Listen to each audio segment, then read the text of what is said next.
I hope you enjoy my history and lore video on the Tomb Kings. If you would like to view more videos like this in future, please remember to like and subscribe to my channel for weekly content. Settra the Imperishable. Settra the Imperishable is the king of all Tomb Kings. He is a ruthless leader whose thirst for conquest knows no bounds. Settra's power is far greater than any other Tomb King, and his unyielding will is such that he never needs to return to his sarcophagus to rest. Instead, he chooses to remain awake, the ruler of a devastated land. The immortality he lusted after in life is now his, and the civilizations that flourished in his absence feel his wrath. Settra was the priest king who founded Khemri, the ancient city who spawned both Nagash and Arkan the Black.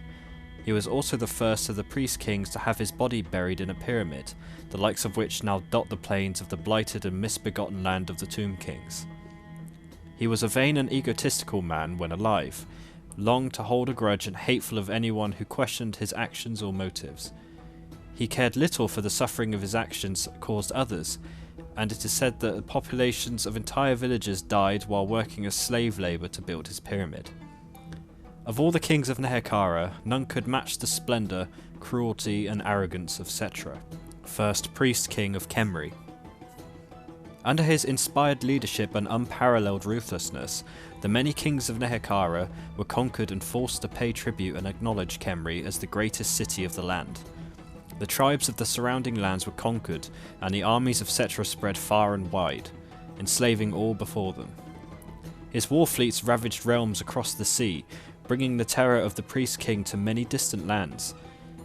Settra was a vain and egotistical king, demanding tribute and adoration from all his subjects, and, though he was a tyrannical ruler, Khemri entered an unprecedented golden age of prosperity under his rule.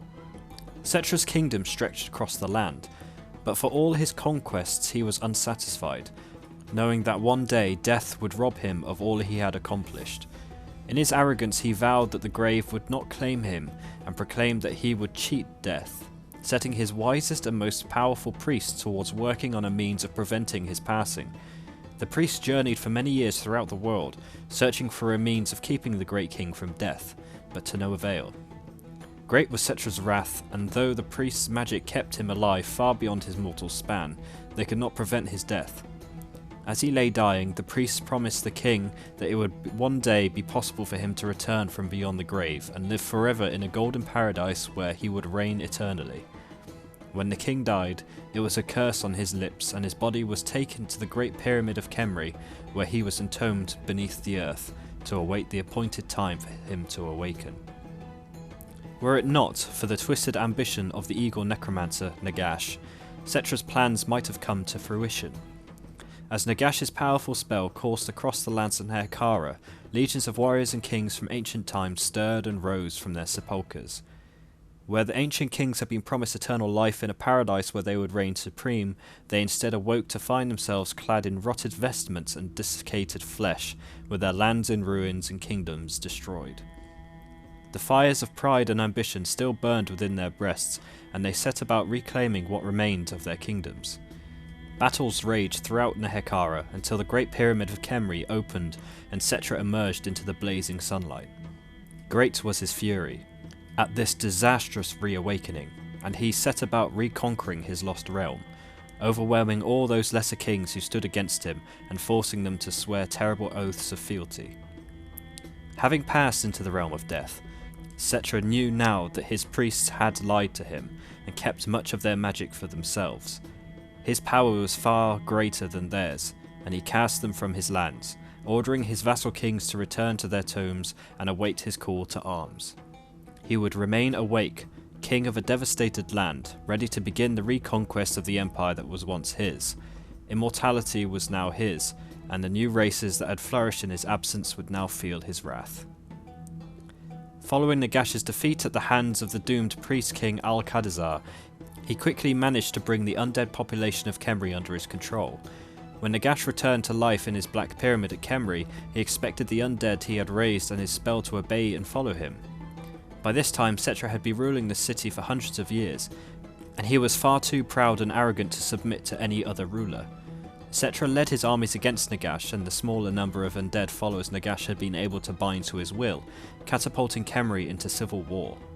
Battles raged across the decaying streets and buildings of the city, and through the necropolises that surrounded it as the forces of undeath fought each other in a terrible silent contest. Nagash was soon joined by Arkan the Black and the army under his control, and sought aid by visiting the other cities of the dead Tomb Kings. This proved a costly mistake, for the other Tomb Kings were united in their hatred of Nagash for what he had done to them in their realm. The Tomb Kings formed an alliance under the leadership of Settra, and against such overwhelming forces, Nagash and Arkan had no choice but to retreat north to Nagashazar. Fortunately for all living creatures, the alliance of the Tomb Kings and the huge undead armies under their control did not last long. Settra was a vain, self-centered and evil in death as he had been in life.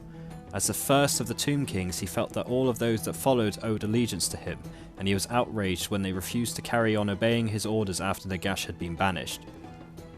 Determined to impose his will on the others, Settra turned his army on his former allies. The battle that resulted raged continuously for 7 days and nights, the combatants neither tiring or growing dispirited, and with the losses to each side being made good as undead warriors that had been slain were restored once more to unlife. With the teeming living dead population of Khemri under his control, Settra was by far the most powerful of the Tomb Kings, but he was heavily outnumbered by the combined forces of all the other Tomb Kings. And finally, he was forced to retreat or face complete annihilation. As Settra led his forces back to Khemri, he cursed his enemies and vowed revenge against all of them. Since that time, Settra has continued to spread his evil empire, sending his armies to battle against the other Tomb Kings and launching his fleets to raid the coasts of Tilia, Estalia, Bretonnia and Araby. These raids have earned Settra a fearsome and evil reputation, for the undead fleets do not raid in order to steal gold, corn or other booty, but in order to capture the living. The unfortunate victims are dragged off to Khemri to be slain in horrifying rituals so their bodies can swell the ranks of Settra's undead host. Often Settra will lead the raiding force himself, landing his army on the coast and cutting a bloody swath through the lands of the living, leaving burning towns and villages devoid of all life in his wake. The army will then return to the fleet with a rich haul of living victims and disappear as silently and as quickly as it appeared. Settra rides to war upon his magical chariot, the crown of Nehekara, resting majestically upon his head as a symbol of his might. Settra is a bloodthirsty and skilled warrior, and he drives his enemies before him without pity, scything through the ranks of mortals with every sweep of his blessed blade. Settra alone among the Tomb Kings knows the secrets of the Lich Priests. He understands their language, but to his eternal frustration, Settra has never been able to fully master their magical arts. Though he has not forgiven the mortuary cult for their lies, Settra still has need of their abilities to summon forth his vassal kings and maintain his realm. However, it is a foolish Lich Priest who thinks he can wield power over the King of Khemri. Any that invite Settra's wrath, Lich Priest or otherwise, are torn limb from limb.